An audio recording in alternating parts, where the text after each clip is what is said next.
Let's dive into the world of electric guitars and uncover the legend of Fender's Jaguar. This iconic instrument has been a staple of rock, indie, surf, and alternative music for decades, and its unique tone and style have captivated musicians and music lovers alike. From its origins in the 1960s to its modern-day revival, we'll explore the Jaguar's history, design, and impact on the music world. Whether you're a seasoned guitarist or just starting out, this video is a must-watch for anyone interested in the fascinating story behind Fender's Jaguar. Fender introduced the Jaguar guitar in 1962 as the fourth and last guitar in its original standard guitar lineup, preceded by the Telecaster in 1951, the Stratocaster in 1954, and the Jazzmaster in 1958. The only one of Fender's big four guitars born in the 1960s.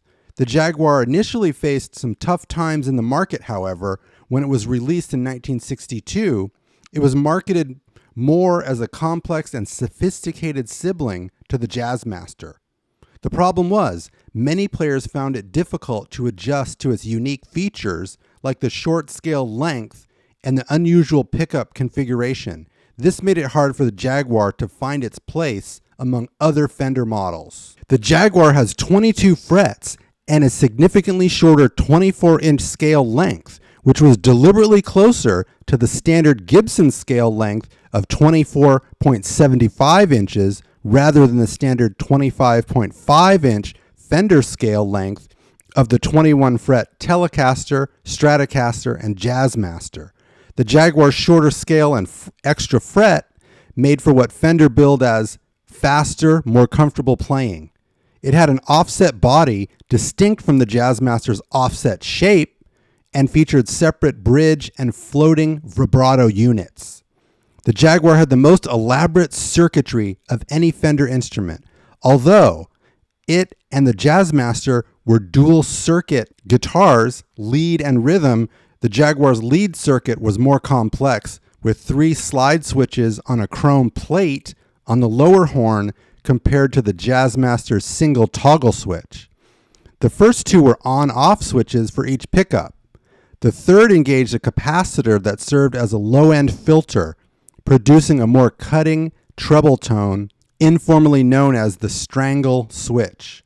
The Jaguar's rhythm circuit consisted of a single slide switch on the upper horn that delivered a more bass-heavy neck pickup only sound, with its own adjacent volume and inset tone wheels, all mounted to a chrome plate. The Jaguar had tall, narrow, high-output pickups that were surrounded by notched metal rings that reduced hum and concentrated the magnetic field beneath the strings. The Jaguar was also the first Fender guitar to be offered with a variety of neck widths. 4 options were designated A, B, C, and D, from narrowest to widest.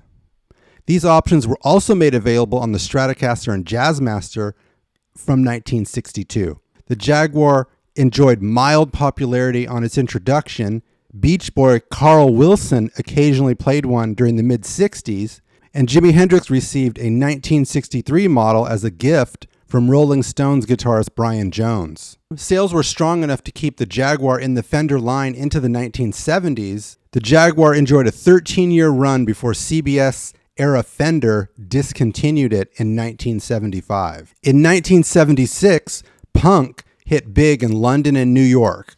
While many punks simply couldn't afford a Telecaster or Stratocaster, the dust-covered Jaguars that had sat ignored in darkened retail corners for years were practically a steal. Fender Japan was established in March of 1982. It began producing instruments widely praised for their quality and authenticity during the unsteady years while U.S. production was reorganized, and it soon began building instruments for the European and U.S. markets under both the Fender and Squier names. Fender Japan resurrected the Jaguar and the Jazzmaster after CBS sold Fender in 1985. While the Jaguar production resumed in Japan, punk's far-reaching and fast-mutating effects continued to resound throughout the 80s and into the 90s. A whole new generation of Jaguar-wielding guitarists who came of age with punk decided to play this guitar. Perhaps most prominent among them was Kurt Cobain, an anti-hero who often played a left-handed 1965 Jaguar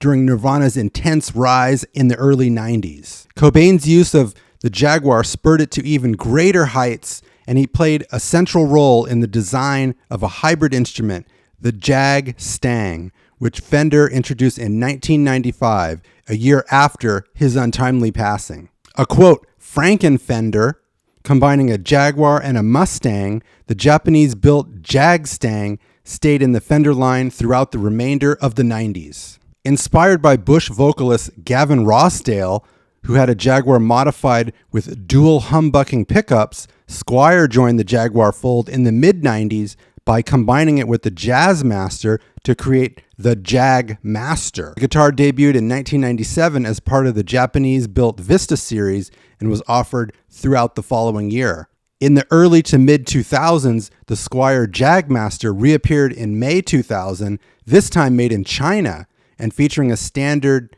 Fender 25.5-inch scale length. The Kurt Cobain-inspired Fender Jag Stang was revived from 2003 to 2005. In the fall of 2011, on the 20th anniversary of Nirvana's colossal 1991 album Nevermind, Fender introduced the Kurt Cobain Jaguar, a recreation of the late guitarist's battered, highly modified 1965 Jaguar. This guitar was made in left and right-handed versions. An authentic reproduction crafted to the smallest detail, it mimicked the original instrument's worn finish and hardware, dual aftermarket humbucking pickups, unusual electronics and switching, 1950s-style spaghetti logo, black chrome bridge, and more. Fender even commissioned a limited edition commemorative book to go with the guitar. The Jaguar turned 50 in 2012. Released earlier that year were the Johnny Marr Jaguar and the Blacktop Jaguar 90. The Jaguar 90 has several design refinements by Johnny Marr, the acclaimed UK guitar master,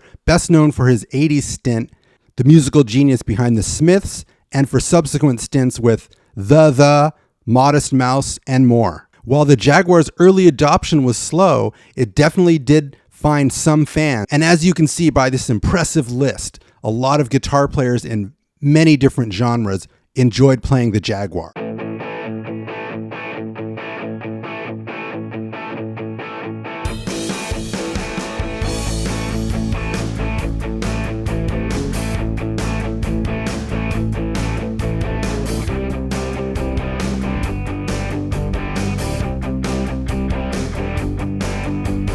The design elements of the Jaguar are undeniably unique. Its offset body, short scale length, and distinctive pickups all contribute to its special sound. The Jaguar's sound characteristics are often described as warm and rich, with a great deal of sustain. The Jaguar played a pivotal role in shaping the sound of many music genres. And this guitar's influence can still be heard today, with many modern musicians drawing on its sonic palette.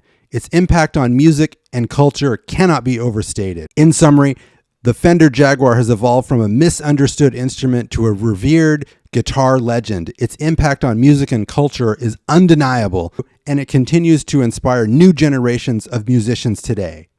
If you've got a favorite Jaguar moment or memory, share it in the comments. And if you're interested in learning more about iconic guitars, be sure to check out my other videos. There's plenty more to explore. This has been Damon D. One World, One Rock.